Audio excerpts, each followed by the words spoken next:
ನಮಸ್ಕಾರ ಸ್ನೇಹಿತರೆ, ಎಲ್ರಿಗೂ welcome to Appu competitive world YouTube channel.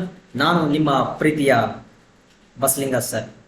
ಆದ್ಮೇಲೆ ಇವತ್ತಿನಿಂದ ಈ ಒಂದು ತರಗತಿಯಿಂದ ನಮ್ಮ ಚಾನಲ್ ಯೂಟ್ಯೂಬ್ ಚಾನಲ್ ವತಿಯಿಂದ KS, PSI, PDO, VA ಮತ್ತು ಹಲವಾರು ಸ್ಪರ್ಧಾತ್ಮಕ ಪರೀಕ್ಷೆಗಳಿಗೆ ಸಂಬಂಧಪಟ್ಟ ಹಾಗೆ ಪ್ರಚಲಿತ ವಿದ್ಯಮಾನಗಳ ತರಬೇತಿಯನ್ನು ಇಂದಿನಿಂದ ಕಂಟಿನ್ಯೂ ಮುಂದುವರಿಸ್ತಾ ಹೋಗ್ತೀವಿ. ಅದಾದ ನಂತರ ಈ ಒಂದು ತರಗತಿ ಮತ್ತೊಂದು ವಿಶೇಷತೆ ಅಂತ ಬಂದಾಗ ಆತ್ಮೀಯ ಸ್ಪರ್ಧಾ ಮಿತ್ರರೇ, ಇತ್ತೀಚೆಗೆ ತಾನೇ ನಾವು ಕುವೆಂಪು ಲರ್ನಿಂಗ್ ಹಬ್ ಎನ್ನುವಂತ ಆನ್ಲೈನ್ ಪ್ಲಾಟ್ಫಾರ್ಮ್ ಅನ್ನು ಅನಾವರಣಗೊಳಿಸಿದ್ದು. ಈ ಒಂದು ಕುವೆಂಪು ಲರ್ನಿಂಗ್ ಹಬ್ ಎನ್ನುವಂತಹ ಆನ್ಲೈನ್ ಸ್ಪರ್ಧಾತ್ಮಕ ವೇದಿಕೆ ವತಿಯಿಂದ ನಿಮಗೆ ರಾಜ್ಯ ಸರ್ಕಾರದ ಹುದ್ದೆಗಳಿಗೆ ಸಂಬಂಧಪಟ್ಟ ಪರೀಕ್ಷೆಗಳ ಜೊತೆಗೆ ಕೇಂದ್ರ ಸರ್ಕಾರದ ಹುದ್ದೆಗಳಿಗೆ ಸಂಬಂಧಪಟ್ಟಿರ್ತಕ್ಕಂತಹ ಪರೀಕ್ಷೆಗಳಿಗೂ ಸಹ ನಿಮಗೆ ಏನ್ ಮಾಡ್ತಾರೆ, ರಾಜ್ಯದ ಪ್ರಖ್ಯಾತ ಮಾರ್ಗದರ್ಶಕರಿಂದ ಆನ್ಲೈನ್ ತರಬೇತಿಯನ್ನು ಹೋಗ್ತೀವಿ. ಅಷ್ಟೇ ಅಲ್ಲದೆ live streaming with recorded classes ಸಹ ಸಿಗ್ತಾ ಹೋಗ್ತದ. ರೆಫರ್ ಅಂಡ್ ಅರ್ನ್ 20% ರೆಫರ್ ಮತ್ತು 20% ಅರ್ನ್ ಎನ್ನುವಂತ ಆಪ್ಷನ್ಸ್ ಇಲ್ಲಿ ಒಂದು ಆಪ್ ಅಲ್ಲಿ ಇದೆ. ವೇಗವಾಗಿ ಓದುವುದು ಹೇಗೆ ಮತ್ತು ನೆನಪಿಟ್ಟುಕೊಳ್ಳುವ ಅಥವಾ ನೆನಪಿನ ಶಕ್ತಿ ಯಾವ ತರ ಹೆಚ್ಚಿಸಿಕೊಳ್ಬೇಕು ಎನ್ನುವಂತಹ ಒಂದು ವಿಷಯದ ಕುರಿತು ನಿಮಗೆ ಚರ್ಚೆ ಮಾಡ್ತೀವಿ. ಅಷ್ಟೇ ಅಲ್ಲದೆ ಎಲ್ಲಾ ಪರೀಕ್ಷೆಗಳಿಗೆ ಉಪಯುಕ್ತವಾದ ಕೋರ್ಸಿನ ಕುರಿತು ನಿಮ್ಗೆ ಇಲ್ಲಿ ನಿಮ್ಗೇನಾಗ್ತದೆ, ಸಂಪೂರ್ಣ ಮಾರ್ಗದರ್ಶನ ಎನ್ನುವಂಥದ್ದು ತಗೋತಾರ. ಅಷ್ಟೇ ಆದ್ಮೇಲೆ ನಾವು ಉಚಿತ ಮಾದರಿ ಟೆಸ್ಟ್ ಸೀರೀಸ್ ಅನ್ನು ಸಹ ನಾವು ನಮ್ಮ ವೇದಿಕೆಯ ವತಿಯಿಂದ ನಿಮಗೆ ಕಂಡಕ್ಟ್ ಮಾಡ್ತಾ ಹೋಗ್ತೀವಿ. ಇದರ ಸದುಪಯೋಗ ಪಡಿಸ್ಕೊಳ್ಳಿ. ಇಲ್ಲಿ ನಮ್ಮ ಒಂದು ಕುವೆಂಪು ಲರ್ನಿಂಗ್ ಹಬ್ ಎನ್ನುವಂತಹ ಈ ಒಂದು ಪ್ಲಾಟ್ಫಾರ್ಮ್ ವೇದಿಕೆಯಲ್ಲಿ 4G ಸೈನ್ಸ್ ಖ್ಯಾತಿಯ HN ರವಿ ಸರ್ ಅವರು ಕ್ಲಾಸಸ್ ಮಾಡ್ತಾ ಹೋಗ್ತಾರೆ. ಭಾರತದ ಆರ್ಥಿಕತೆ ಮತ್ತು ಕರ್ನಾಟಕ ಆರ್ಥಿಕ ಸಮೀಕ್ಷೆ ಪುಸ್ತಕದ ಲೇಖಕರಾಗಿರ್ತಕ್ಕಂಥ ರಾಘವೇಂದ್ರ ಸರ್ ಅವರು. ಅಷ್ಟೇ ಅಲ್ಲದೆ ಭಾರತ ಇತಿಹಾಸ ಪುಸ್ತಕದ ಲೇಖಕರಾಗಿರ್ತಕ್ಕಂಥ ಮುತ್ತು ಬಿರದರ್ ಸರ್ ಅವರು ಸಹ ಈ ಒಂದು ಅಕಾಡೆಮಿಯಲ್ಲಿ ನಿಮಗೆ ಕ್ಲಾಸಸ್ ಮಾಡ್ತಾ ಹೋಗ್ತಾರೆ. ಸಾಮಾನ್ಯ ಕನ್ನಡ ಪುಸ್ತಕದ ಲೇಖಕರಾಗಿರ್ತಕ್ಕಂತಹ ಗೋವಿಂದರಾಜ್ ಸರ್ ಅವರು ಸಹ ನಿಮಗೆ ಕ್ಲಾಸಸ್ ಅನ್ನು ಮಾಡ್ತಾ ಹೋಗ್ತಾರೆ. ವೇದಾಂತ ಪಾಠಶಾಲಾ ಯೂಟ್ಯೂಬ್ ಚಾನಲ್ ಖ್ಯಾತಿಯ ದರ್ಶಿನಿ ಮೇಡಮ್ ಅವರು ಆಗಿರ್ಬೋದು. ಧಾರವಾಡದ ಪ್ರಖ್ಯಾತ ಉಪನ್ಯಾಸಕರಾಗಿರ್ತಕ್ಕಂಥ ಗೌಡಪ್ಪ ಸರ್ ಆಗಿರ್ಬೋದು. ಅದೇ ರೀತಿ ಮಾರುತಿ ಸರ್ ಆಗಿರ್ಬೋದು, ABC ಸರ್ ಆಗಿರ್ಬೋದು, ಸಂಜಯ್ ಸರ್ ಆಗಿರ್ಬೋದು. ಅಷ್ಟೇ ಅಲ್ಲದೆ ಈ ಒಂದು ವೇದಿಕೆಯಲ್ಲಿ ನಾನು ನಿಮ್ಗೆ ಕರೆಂಟ್ ಅಫೇರ್ಸ್ ಗಳ ಕುರಿತು, ಪ್ರಚಲಿತ ಘಟನೆಗಳ ಕುರಿತು ನಾನು ಸುದೀರ್ಘವಾಗಿ ಚರ್ಚೆ ಮಾಡಲಿದ್ದೇನೆ. ರಾಜ್ಯದ ಪ್ರತಿಯೊಬ್ಬ ಸ್ಪರ್ಧಾರ್ಥಿ ಈ ಒಂದು ಕುವೆಂಪು ಲರ್ನಿಂಗ್ ಆಪ್ ಮುಖಾಂತರ ಆನ್ಲೈನ್ ಕೋರ್ಸಸ್ ಬೈ ಮಾಡಕ್ಕೆ ಯಾರಿಗೆ ಆಗ್ತದೆ ಅವರು ತೆಗೆದುಕೊಂಡು ಸಂಪೂರ್ಣ ಸದುಪಯೋಗ ಪಡಿಸಿಕೊಳ್ಳಿ ಅನ್ನುವಂತಹ ಒಂದು ಮಾತನ್ನು ಹೇಳ್ತಾ ಈ ಒಂದು ಸೆಷನ್ಗೆ ನಾವು ಹೋಗೋಣ. ಆದ್ಮೇಲೆ ಮೊದಲ ಇಲ್ಲಿ ನಿಮ್ಗೆ ಸ್ಕ್ರೀನ್ ಮೇಲೆ ಕಾಣ್ತಾ ಇದೆ ಪ್ರಧಾನಮಂತ್ರಿ ಮಾತೃ ವಂದನಾ ಯೋಜನೆ ಅಂತಕ್ಕಂಥದ್ದು. ಇಲ್ಲಿ ಇಂಪಾರ್ಟೆಂಟ್ ಆಗಿ KS ಎನ್ನುವಂತ ಪರೀಕ್ಷೆಗೆ ಯೋಜನೆಗಳ ಮೇಲೆ ಪ್ರಶ್ನೆಗಳು ಬರ್ತಕ್ಕಂಥದ್ದು ಸಹಜ. ಯೋಜನೆಗಳ ಮೇಲೆ ಆ ಒಂದು ದೃಷ್ಟಿಕೋನದಿಂದ ನಾನಿವತ್ತು ಒತ್ತು ತಂದಿರತಕ್ಕಂಥ ಪ್ರಮುಖ ವಿಷಯ ಪ್ರಧಾನಮಂತ್ರಿ ಮಾತೃ ವಂದನಾ ಯೋಜನೆ. ಆದ್ಮೇಲೆ ಈ ಪ್ರಧಾನಮಂತ್ರಿ ಮಾತೃ ವಂದನಾ ಯೋಜನೆ ಅಂತಕ್ಕಂಥದ್ದು ಜಾರಿಗೆ ಬಂದ ವರ್ಷ ಅಂತ ಬಂದಾಗ 2017 ಜನವರಿ 1ನೇ ತಾರೀಕು 2017 ಜನವರಿ 1 ಎಲ್ಲರೂ ನಾವು ಹ್ಯಾಪಿ ನ್ಯೂ ಇಯರ್ ಆಚರಣೆ ಮಾಡಿದ್ದೇವೆ ಅವತ್ತು. ಬಟ್ ಅವತ್ತು ಬಂದಿರತಕ್ಕಂಥ ಒಂದು ಯೋಜನೆ ಯಾವುದು? ಪ್ರಧಾನಮಂತ್ರಿ ಮಾತೃ ವಂದನಾ ಯೋಜನೆ. ಹ್ಯಾಪಿ ನ್ಯೂ ಇಯರ್ ಮರ್ತು ಬಿಡ್ಬೇಕ್ರಿ. ನಾವು ನೆನ್ಪಿಟ್ಟಿರ್ತಕ್ಕಂಥ ವಿಷಯದಲ್ಲಿ ಜನವರಿ 1ನೇ ತಾರೀಕು 2017 ಪ್ರಧಾನಮಂತ್ರಿ ಮಾತೃ ವಂದನಾ ಯೋಜನೆ ಜಾರಿಗೆ ಬಂತು. ನೆಕ್ಸ್ಟ್, ಈ ಒಂದು ಯೋಜನೆ ಯಾವ ಒಂದು ಕಾಯ್ದೆಯ ಅನ್ವಯ ಜಾರಿಗೆ ಬಂದಿದೆ ಅಂತ ಬಂದಾಗ, ಯಾವ ಕಾಯ್ದೆ? ವರ್ಷ 2017 ಜನವರಿ 1 ಯಾವ ಕಾಯ್ದೆ ಅನ್ವಯ ಈ ಒಂದು ಯೋಜನೆ ಜಾರಿಗೆ ಬಂದಿದೆ ಅಂತ ಬಂದಾಗ ರಾಷ್ಟ್ರೀಯ ಆಹಾರ ಭದ್ರತಾ ಕಾಯ್ದೆ 2013 ಅನ್ವಯ. ರಾಷ್ಟ್ರೀಯ ಆಹಾರ ಭದ್ರತಾ ಕಾಯ್ದೆ ಅಂದ್ರೆ 2013 ರಾಷ್ಟ್ರೀಯ ಆಹಾರ ಭದ್ರತೆ ಕಾಯ್ದೆಯಡಿಯಲ್ಲಿ ಈ ಒಂದು ಪ್ರಧಾನಮಂತ್ರಿ ಮಾತೃ ವಂದನಾ ಯೋಜನೆ ಅಂತಕ್ಕಂಥ ಯೋಜನೆಯನ್ನ ಜಾರಿಗೆ ತಂದಿರ್ತಾರೆ ಅಂತಕ್ಕಂಥ ನಾವು ನೋಡ್ತೀವಿ.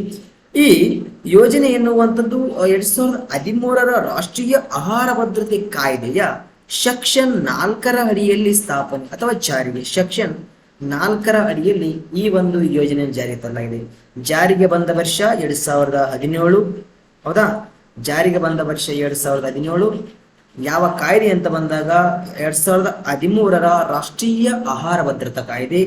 ಯಾವ ಸೆಕ್ಷನ್ ಅಂತ ಬಂದಾಗ 2013 ರಾಷ್ಟ್ರೀಯ ಆಹಾರ ಭದ್ರತೆ ಕಾಯ್ದೆಯ ಸೆಕ್ಷನ್ 4 ಅಡಿಯಲ್ಲಿ ಈ ಒಂದು ಯೋಜನೆಯನ್ನು ಜಾರಿಗೆ ತರಲಾಗಿದ್ದು. ಇದೊಂದು ಕೇಂದ್ರ ಸರ್ಕಾರದ ಯೋಜನೆ. ಎನ್ನುವಂಥದ್ದು ಸಂಗಿಲಿ ತಿಳ್ಕೊತಾ ಹೋಗ್ಬೇಕಾಗ್ತದೆ. ಕೇಂದ್ರ ಸರ್ಕಾರದ ಯೋಜನೆ ಯಾವ್ದಾಗಿರ್ತದೆ ಪ್ರಧಾನಮಂತ್ರಿ ಮಾತೃ ವಂದನಾ ಯೋಜನೆ. ನೆಕ್ಸ್ಟ್, ಈ ಒಂದು ಯೋಜನೆಯ ಉದ್ದೇಶಗಳಂತ ಬಂದಾಗ, ಈ ಒಂದು ಯೋಜನೆಯ ಪ್ರಮುಖ ಉದ್ದೇಶಗಳಂತ ಬಂದಾಗ ಆದ್ಮೇಲೆ ನಾವು ನೋಡ್ತಾ ಹೋಗ್ಬೋದು. ಇಲ್ಲಿ ಪ್ರಮುಖವಾಗಿ ಈ ಯೋಜನೆಯು ಮೊದಲ ಹೆರಿಗೆಯ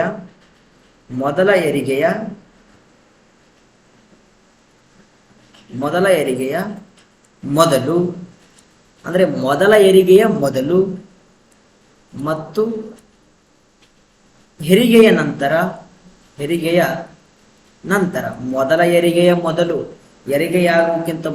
ಮೊದಲ ಹೆರಿಗೆ ಆಗುವುದಕ್ಕಿಂತ ಮುಂಚೆ ಮತ್ತು ಹೆರಿಗೆಯ ನಂತರ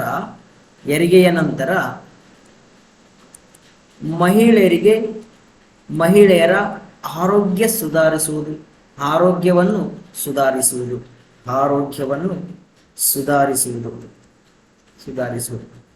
ಮೊದಲ ಹೆರಿಗೆಯ ಮೊದಲು ಮತ್ತು ಹೆರಿಗೆಯ ನಂತರ ಮಹಿಳೆಯರ ಆರೋಗ್ಯವನ್ನು ಸುಧಾರಿಸುವುದು ಈ ಒಂದು ಯೋಜನೆಯ ಪ್ರಮುಖ ಉದ್ದೇಶವಾಗಿದ್ದು, ಮತ್ತು ಗರ್ಭಿಣಿ ಸ್ತ್ರೀಯರಿಗೆ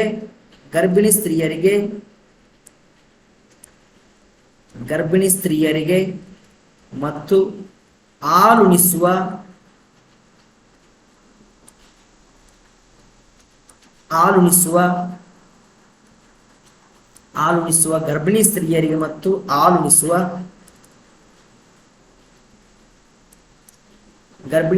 ಮತ್ತು ಹಾಲುಣಿಸುವ ತಾಯಂದಿರ ಆರೋಗ್ಯದ ಸುಧಾರಣೆ. ಮೊದಲ ಹೆರಿಗೆಯ ಮೊದಲು ಮತ್ತು ಹೆರಿಗೆಯ ನಂತರ ಮಹಿಳೆಯರ ಆರೋಗ್ಯವನ್ನು ಸುಧಾರಿಸುವುದು. ಅದಾದ ನಂತರ ಗರ್ಭಿಣಿ ಸ್ತ್ರೀಯರಿಗೆ ಮತ್ತು ಹಾಲುಣಿಸುವ ತಾಯಂದಿರ ಆರೋಗ್ಯವನ್ನು ಸುಧಾರಣೆ ಮಾಡತಕ್ಕಂಥ ಒಂದು ದೃಷ್ಟಿಕೋನದಿಂದ PM ಮಾತೃವಂದನಾ ಯೋಜನೆ ಅಂತಕ್ಕಂಥದ್ದು ಜಾರಿಗೆ ತರಲಾಗ್ತದೆ ನೋಡ್ತಾ ಹೋಗ್ತೀವಿ. ಗೊತ್ತಾಗ್ತದ. ಅದಾದ ನಂತರ ಮುಂದಿನ ವಿಚಾರ, ಈ ಒಂದು ಯೋಜನೆಯ ಫಲಾನುಭವಿಗಳು, ಈ ಒಂದು ಯೋಜನೆಗೆ ಸಂಬಂಧಪಟ್ಟಿರ್ತಕ್ಕಂಥ ಫಲಾನುಭವಿಗಳು, ಮಾನದಂಡಗಳಾಗಿರುವುದು, ಯಾವ ಸಮುದಾಯದ ಮಹಿಳೆಯರು ಈ ಒಂದು ಯೋಜನೆಗೆ ಫಲಾನುಭವಿಗಳಾಗ್ತಾರೆ ಅಂತಕ್ಕಂಥ ವಿಚಾರವನ್ನ ನಾನು ಚರ್ಚೆ ಮಾಡ್ತಾ ಹೋಗ್ತೀನಿ. ಇಲ್ಲಿ ಸರ ಪ್ರಮುಖವಾಗಿ ಈ ಒಂದು ಯೋಜನೆಯ ಫಲಾನುಭವಿಗಳು ಮೊದಲನೇದಾಗಿ SC ಮತ್ತು ST ಸಮುದಾಯದ ಮಹಿಳೆಯರು, SC ಮತ್ತು ST ಸಮುದಾಯದ ಮಹಿಳೆಯರು ಮತ್ತು ಈ ಶ್ರಮ ಕಾರ್ಡ್ ಹೊಂದಿದ ಮಹಿಳೆಯರು. Next MG NREGA job card ಹೊಂದಿದ ಮಹಿಳೆಯರು, ಜಾಬ್ ಕಾರ್ಡ್ ಹೊಂದಿದ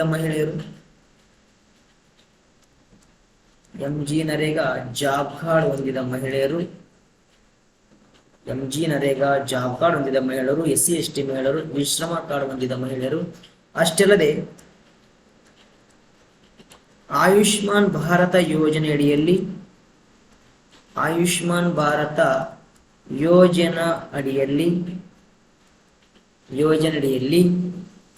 ಆರೋಗ್ಯ ಕಾರ್ಡ್ ಹೊಂದಿದ ಮಹಿಳೆಯರು.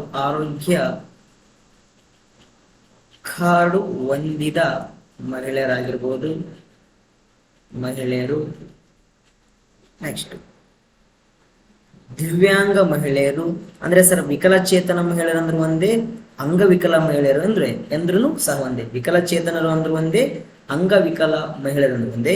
ಈ ವಿಕಲಚೇತನ ಮಹಿಳೆಯರು ಕನಿಷ್ಠ 40%, ಭಾಗಾಂಶ 40% ವಿಕಲಚೇತನರಾಗಿರಬಹುದು, ಅಥವಾ ಸಂಪೂರ್ಣ ವಿಕಲಚೇತನ ಹೊಂದಿದ ಮಹಿಳೆಯರು, ಸಂಪೂರ್ಣ ವಿಕಲಚೇತನ ಅಥವಾ ಸಂಪೂರ್ಣ ದಿವ್ಯಾಂಗ ಮಹಿಳೆಯರು ಅಂತಕ್ಕಂಥದ್ದು ನೋಡ್ತಾ ಹೋಗ್ತೀವಿ. ಭಾಗಶಃ ಕನಿಷ್ಠ 40% ದಿವ್ಯಾಂಗ ಹೊಂದಿರತಕ್ಕಂಥ ಮಹಿಳೆಯರು ಈ ಯೋಜನೆಯ ಫಲಾನುಭವಿಗಳನ್ನು ಆಗ್ತಾ ಹೋಗ್ತಾರೆ. ಅಷ್ಟೇ ಅಲ್ಲದೆ ಸಂಪೂರ್ಣ ದಿವ್ಯಾಂಗ ಹೊಂದಿದ ಮಹಿಳೆಯರು ಸಹ ಈ ಯೋಜನೆಯ ಫಲಾನುಭವಿಗಳಾಗ್ತಾ ಹೋಗ್ತಾರೆ ಎನ್ನುವುದನ್ನು ನೋಡ್ತಾ ಹೋಗ್ತೀವಿ. ಅಷ್ಟೇ ಅಲ್ಲದೆ ಕುಟುಂಬದ ನಿವ್ವಳ ಆದಾಯವು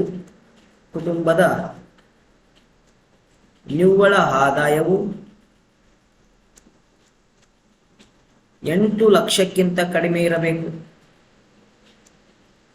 8 ಲಕ್ಷಕ್ಕಿಂತ ಕಡಿಮೆ ಇರಬೇಕು. ಕುಟುಂಬದ ನಿವ್ವಳ ಆದಾಯವು 8 ಲಕ್ಷಕ್ಕಿಂತ ಕಡಿಮೆ ಇರಬೇಕು.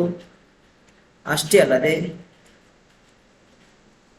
ಕಿಸಾನ್ ಸಮ್ಮಾನ್ ಫಲಾನುಭವಿಗಳ ಮಹಿಳೆಯರು, ಕಿಸಾನ್ ಸಮ್ಮಾನ್ ಫಲಾನುಭವಿ ಮಹಿಳೆಯರು, ಕಿಸಾನ್ ಸಮ್ಮಾನ್ ಫಲಾನುಭವಿ ಮಹಿಳೆಯರು. ಅಷ್ಟೇ ಅಲ್ಲದೆ ಕೇಂದ್ರ ಸರ್ಕಾರ ಹೊರಡಿಸುವ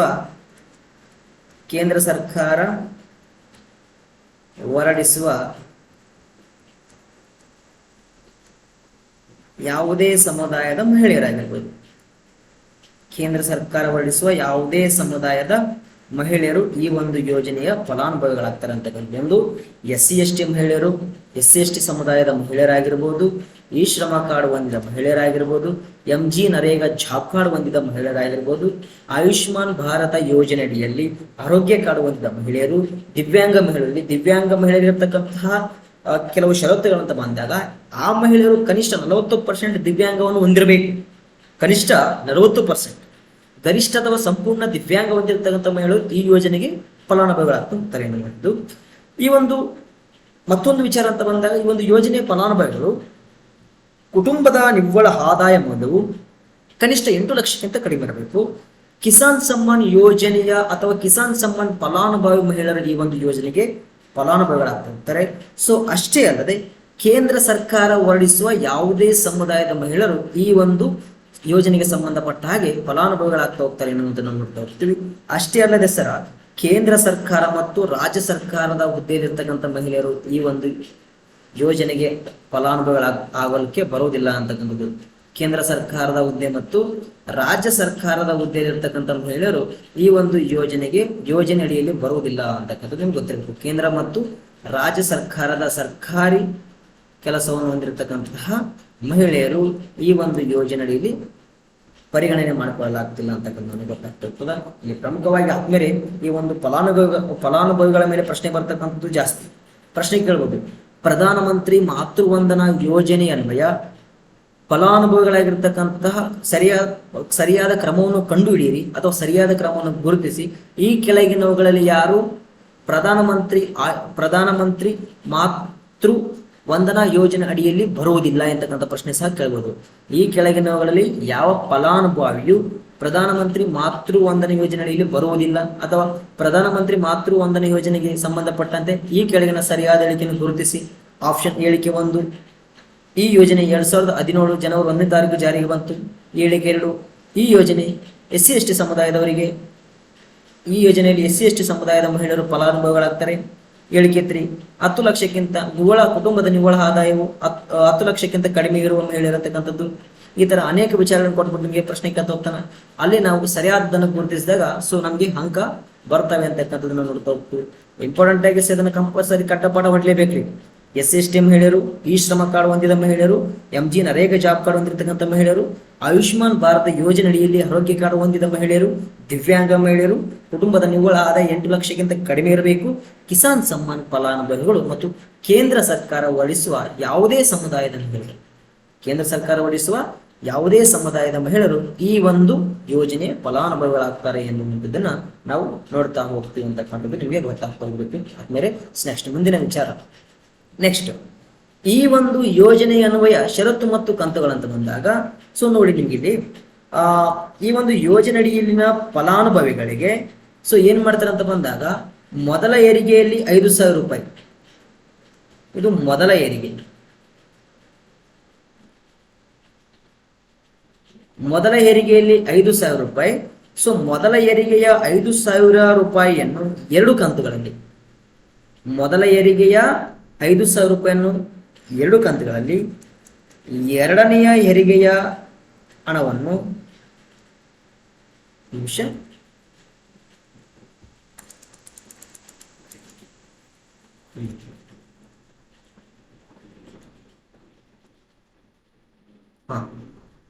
ಕೇಳ್ಬೋದು. ಮೊದಲ ಹೆರಿಗೆಯ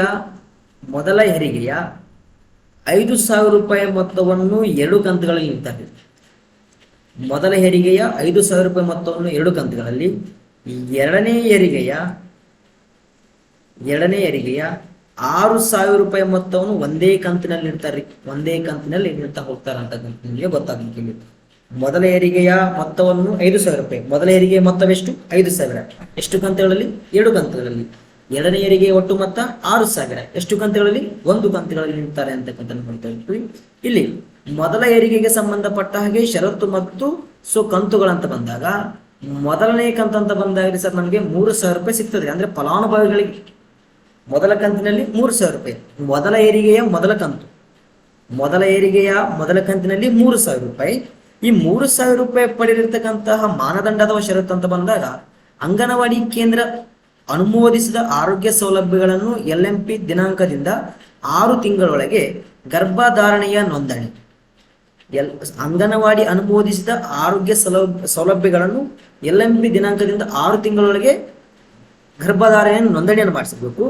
ಮತ್ತು ಕನಿಷ್ಠ ಒಂದು ಪ್ರಸವ ಪೂರ್ವ ತಪಾಸಣೆಯನ್ನು ಆಯಾ ಆಡಳಿತ ರಾಜ್ಯ ಅಥವಾ ಆಯಾ ಕೇಂದ್ರಾಡಳಿತ ಪ್ರದೇಶ ಗುರುತಿಸಬೇಕು. ಮೊದಲನೇ ಷರತ್ತು, ಅಂಗನವಾಡಿ ಕೇಂದ್ರ ಅನುಮೋದಿಸಿದ ಆರೋಗ್ಯ ಸೌಲಭ್ಯವನ್ನು LMP ದಿನಾಂಕದಿಂದ 6 ತಿಂಗಳೊಳಗೆ ಗರ್ಭಧಾರಣೆ ನೋಂದಣಿ ಮಾಡಬೇಕು. ಅಂಗನವಾಡಿ ಅನುಮೋದಿಸಿದ ಆರೋಗ್ಯ ಸೌಲಭ್ಯಗಳನ್ನು LMP ದಿನಾಂಕದಿಂದ 6 ತಿಂಗಳೊಳಗೆ ಗರ್ಭಧಾರಣೆಯ ನೋಂದಣಿಯನ್ನು ಮಾಡಿಸಬೇಕು. ಫಸ್ಟ್ ಷರತ್ತು. ಸೆಕೆಂಡ್ನೇ ಕಂಡೀಷನ್ ಅಂತ ಬಂದಾಗ ಪ್ರಸವ ಪೂರ್ವ ತಪಾಸಣೆಯನ್ನು ಸಂಬಂಧಪಟ್ಟಿರ್ತಕ್ಕಂಥ ರಾಜ್ಯ ಅಥವಾ ಕೇಂದ್ರಾಡಳಿತ ಪ್ರದೇಶ ಗುರುತಿಸಬಹುದು. ಇದು ಮೊದಲ ಕಂತಿಗಿರ್ತಕ್ಕಂಥ ಷರತ್ತುಗಳು. ಈ ಷರತ್ತುಗಳ ಆಧಾರದ ಮೇರೆಗೆ ಮೊದಲ ಕಂತಿನಲ್ಲಿ ಸಿಗುವ ಫಲಾನುಭವಿಗೆ ಸಿಗುವ ಮೊತ್ತ ಅಂತ ಬಂದಾಗ 3,000. ಮೊದಲ ಕಂತಿನಲ್ಲಿ ಎಷ್ಟು? 3,000. ಮೊದಲ ಹೆರಿಗೆಯ ಮೊದಲ ಕಂತ. ನಾನು ಯಾಕೆ ಇದನ್ನ ರಿಪೀಟೆಡ್ ಆಗಿ ಹೇಳ್ತೀನಿ ಅಂತ ಬಂದಾಗ ಕನ್ಫ್ಯೂಸ್ ಆಗ್ತದೆ ರೀ. ಆದ್ರಿಂದ ನಾನು ರಿಪೀಟೆಡ್ ಆಗಿ ಹೇಳ್ತೀನಿ. ಮೊದಲ ಹೆರಿಗೆಯ ಮೊದಲ ಕಂತಿನಲ್ಲಿ 3,000. ನೆಕ್ಸ್ಟ್ ಮೊದಲ ಹೆರಿಗೆಯ 2ನೇ ಕಂತು. ಈ ಒಂದು 2ನೇ ಕಂತಿನಲ್ಲಿ ಫಲಾನುಭವಿಗೆ ಸಿಗ್ತಕ್ಕಂಥ ಒಟ್ಟು ಹಣ ಅಂತ ಬಂದಾಗ 2,000 ರೂಪಾಯಿ. ಎಷ್ಟು ಸಿಗ್ತದೆ? 2,000.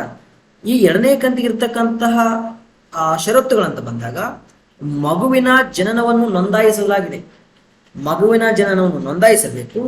ಮತ್ತು ಮಗು BCG, OPV, DPT ಮತ್ತು ಹೆಪಟೈಟಿಸ್ B ಅಥವಾ ಅದರ ಸಮಾನ ಬದಲಿ ಚಕ್ರವನ್ನು ಅಥವಾ ಚಿಕಿತ್ಸೆಯನ್ನು ಪಡೆದಿರಬೇಕು. ಆ ಒಂದು ಜನಿಸಿರ್ತಕ್ಕಂಥ ಮಗುವಿನ ಜನನವನ್ನು ನೋಂದಾಯಿಸಿ ಆ ಮಗುವಿಗೆ BCG ಆಗಿರ್ಬೋದು, OPV ಆಗಿರ್ಬೋದು, DPT ಆಗಿರ್ಬೋದು, ಅದರ ಬದಲಿಗೆ ಹೆಪಟೈಟಿಸ್ B ಅಥವಾ ಸಮಾನ ಆಗಿರ್ತಕ್ಕಂತಹ ಚಿಕಿತ್ಸೆಯನ್ನು ಏನು ಮಾಡಿರ್ಬೋದು ಆ ಒಂದು 2ನೇ ಕಂತಿನಲ್ಲಿ ನೀಡಬೇಕು. ಇಲ್ಲಿ ಮೊದಲ ಕಂತಿನಲ್ಲಿ ಪಡಿತಕ್ಕಂಥ ಒಟ್ಟು ಹಣದ ಮೊತ್ತ 3,000, 2ನೇ ಕಂತಿನಲ್ಲಿ ಪಡಿತಕ್ಕಂಥ ಒಟ್ಟು ಫಲಾನುಭವಿ ಪಡಿತಕ್ಕಂಥ ಒಟ್ಟು ಮೊತ್ತ 2,000 ರೂಪಾಯಿ. ಸೊ ಒಟ್ಟಾರೆಯಾಗಿ ಆ ಒಂದು ಫಲಾನುಭವಿಗೆ ಮೊದಲ ಕಂತಿನಲ್ಲಿ ಸಿಗ್ತಕ್ಕಂಥ ಒಟ್ಟು ಮೊತ್ತ ಅಂತ ಬಂದಾಗ 5,000. ಎಷ್ಟು ಮೊತ್ತ? 5,000 ರೂಪಾಯಿ. ಇನ್ನೊಂದ್ಸರಿ ಹೇಳ್ತೀನಿ ಕೇಳಿ. ಮೊದಲ ಹೆರಿಗೆಯ ಒಟ್ಟು 5,000 ರೂಪಾಯಿ ಹಣವನ್ನು 2 ಕಂತುಗಳಲ್ಲಿ, 2ನೇ ಹೆರಿಗೆಯ 6,000 ರೂಪಾಯಿ ಹಣವನ್ನು ಕೇವಲ ಒಂದೇ ಒಂದು ಕಂತಲ್ಲಿ ನೀಡ್ತಾ ಹೋಗ್ತದೆ ಎನ್ನುವುದು ನಮಗೆ ಗೊತ್ತಾಗ್ತಾ ಹೋಗ್ಬೇಕು.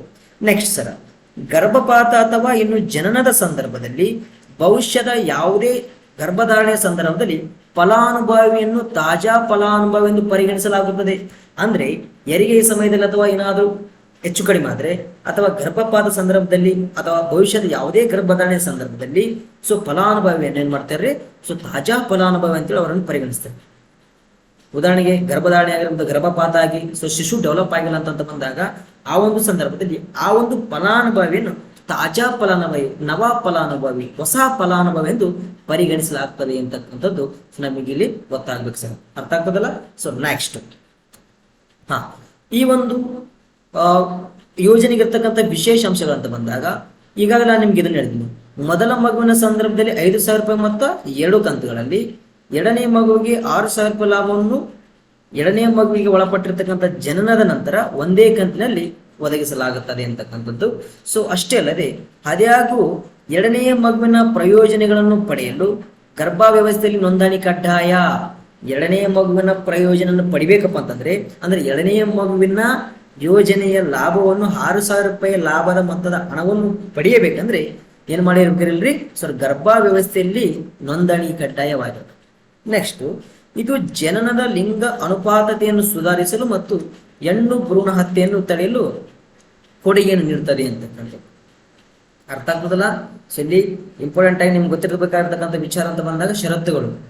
ಮೊದಲ ಕಂತಿಗೆ ಸಂಬಂಧಪಟ್ಟ ಯಾವ ತರ ಷರತ್ತುಗಳಿದಾವೆ, 2ನೇ ಕಂತಿಗೆ ಇರ್ತಕ್ಕಂಥ ಷರತ್ತುಗಳು ಯಾವ ತರ ಇದಾವೆ ಅನ್ನುವಂಥದ್ದು ನಿಮಗೆ ಇಲ್ಲಿ ಇಂಪಾರ್ಟೆಂಟ್ ಆಗಿ ಗೊತ್ತಾಗಬೇಕಾಗ್ತದೆ ಎನ್ನುವಂಥದ್ದು. ಅದಾದ ನಂತರ ಈಗಾಗಲೇ ನಾನು ಇದ್ರ ಬಗ್ಗೆ ನಿಮಗೆ ಚರ್ಚೆ ಮಾಡಿದ್ದೀನಿ. ನೆಕ್ಸ್ಟ್, ಈ ಯೋಜನೆ ಅಡಿಯ ನೋಂದಣಿ ಅಂತ ಬಂದಾಗ ನೋಡ್ರಿ, ಆದ್ಮೇಲೆ ಈ ಒಂದು ಸಂಬಂಧಪಟ್ಟಿರ್ತಕ್ಕಂಥ ಈ ಒಂದು ಯೋಜನೆಗೆ ಸಂಬಂಧಪಟ್ಟಿರ್ತಕ್ಕಂಥ ಫಲಾನುಭವಿ ಯಾವ ತರ ನೋಂದಣಿ ಮಾಡ್ಕೋಬೇಕಂತ ಬಂದಾಗ ಅವರಿಗೆ ಸಂಬಂಧಪಟ್ಟಿರ್ತಕ್ಕಂಥ ಅಂಗನವಾಡಿ ಕೇಂದ್ರಕ್ಕೆ ಹೋಗಿ ಸೊ ಅಲ್ಲಿ ಆ ಒಂದು ಅಂಗನವಾಡಿಯಲ್ಲಿ ಅರ್ಜಿ ನಮೂನೆ ಮಾಡ್ಬೇಕು ಸರ್. ಸಂಬಂಧಪಟ್ಟಿರ್ತಕ್ಕಂತಹ ಅಂಗನವಾಡಿ ಕಚೇರಿಗೆ ಹೋಗಿ ಅಥವಾ ಅಂಗನವಾಡಿ ಕೇಂದ್ರಕ್ಕೆ ಹೋಗಿ ಅರ್ಜಿ ನಮೂನೆಯನ್ನು ಮಾಡಬೇಕು. ಆ ಒಂದು ಅರ್ಜಿಯ ಹೆಸರು ಅಂತ ಬಂದಾಗ ಸರ್, ಆ ಒಂದು ಅರ್ಜಿಯ ನೇಮ್ ಅಂತ ಬಂದಾಗ 1A ಎನ್ನುವಂತಹ ಅರ್ಜಿಯನ್ನು ನಮೂನೆ ಮಾಡಬೇಕಾಗ್ತದೆ. 1A ಸ್ಥಾಪನೆ ಆಗಿರ್ತಕ್ಕಂಥ ಸೆಕ್ಷನ್ ಅಂತ ಬಂದಾಗ ಸೆಕ್ಷನ್ 4ರ ಅಡಿಯಲ್ಲಿ. ಆದರೆ ಈ ಒಂದು ಯೋಜನೆಗೆ ಸಂಬಂಧಪಟ್ಟ ಹಾಗೆ ಫಲಾನುಭವಿ ಏನು ಮಾಡ್ಬೇಕ್ರಿ, ಆ ಒಂದು ತಮಗೆ ಸಂಬಂಧಪಟ್ಟಿರ್ತಕ್ಕಂಥ ಆಯಾ ವ್ಯಾಪ್ತಿಗೆ ಒಳಪಡ್ತಕ್ಕಂಥ ಅಂಗನವಾಡಿ ಕೇಂದ್ರಕ್ಕೆ ಹೋಗಿ 1A ಎನ್ನುವಂತಹ ಅರ್ಜಿಯನ್ನು ನಮೂನೆ ಮಾಡ್ಬೇಕು. ಇದು very important sir, very important ಪ್ರಶ್ನೆ ಇದು. MG ನರೇಗಾ ಯೋಜನೆ ಸಹ ನಮಗೆ ಅರ್ಜಿ ನಮೂನೆಗಳು ಬರ್ತವೆ. ನಮಗೆ ಕೆಲಸ ಬೇಕಂತಂದ್ರೆ ಯಾವ ಒಂದು ಅರ್ಜಿಯನ್ನು ನಮೂನೆ ಮಾಡಿ ನಾವು ಅವರಿಗೆ ದಾಖಲಾತಿಯ ಸಮೇತ ಅವರಿಗೆ ನೀಡಬೇಕು, ಅರ್ಜಿ ಸಲ್ಲಿಸಬೇಕಂತಕ್ಕಂಥದ್ದು ಸಹ ಇಂಪಾರ್ಟೆಂಟ್ ಆಗಿ ಬರ್ತಾ ಹೋಗ್ತವೆ. ಇಲ್ಲಿ ಈ ಒಂದು ಪ್ರಧಾನಮಂತ್ರಿ ಮಾತೃ ವಂದನಾ ಯೋಜನೆ ಅಡಿಯಲ್ಲಿ ನೋಂದಣಿ ಮಾಡ್ಬೇಕಂತಂದ್ರೆ ಸಂಬಂಧಪಟ್ಟಿರ್ತಕ್ಕಂಥ ಅಂಗನವಾಡಿ ಕಚೇರಿಗೆ ಹೋಗಿ ಅರ್ಜಿ ನಮೂನೆ 1A ಅನ್ನು ನಮೂದಿಸಬೇಕು. ಈ ಒಂದು 1A ಎನ್ನುವಂತಹ ಅರ್ಜಿ ನಮೂನೆಯಲ್ಲಿ ಇರ್ತಕ್ಕಂಥ ವಿಷಯಗಳಂತ ಬಂದಾಗ ಹೆಸರು, ಫಲಾನುಭವಿ ಹೆಸರು, ಗಂಡನ ಹೆಸರು, ಫಲಾನುಭವಿಯ ಗಂಡನ ಹೆಸರು, ಅವರ ವಿಳಾಸ, ಮೊಬೈಲ್ ನಂಬರ್ ಅನ್ನು ನಮೂದಿಸಬೇಕಾಗ್ತದೆ. ಹೆಸರು, ಅವರ ಗಂಡನ ಅಥವಾ ಪತಿ ಹೆಸರು, ಅದಾದ ನಂತರ ವಿಳಾಸ, ಮೊಬೈಲ್ ನಂಬರ್ ಅನ್ನು ನಮೂದಿಸಿ ಈ ಎಲ್ಲಾ ಅರ್ಜಿಗಳಲ್ಲಿ ಈ ಎಲ್ಲಾ ಅಂಶವನ್ನು ಲಗತ್ತಿಸಿ ಸಂಬಂಧಪಟ್ಟಿರ್ತಕ್ಕಂಥ ಅಗತ್ಯ ಜೆರಾಕ್ಸ್ ಪ್ರತಿಗಳನ್ನು, ಅಗತ್ಯ ದಾಖಲೆಗಳನ್ನು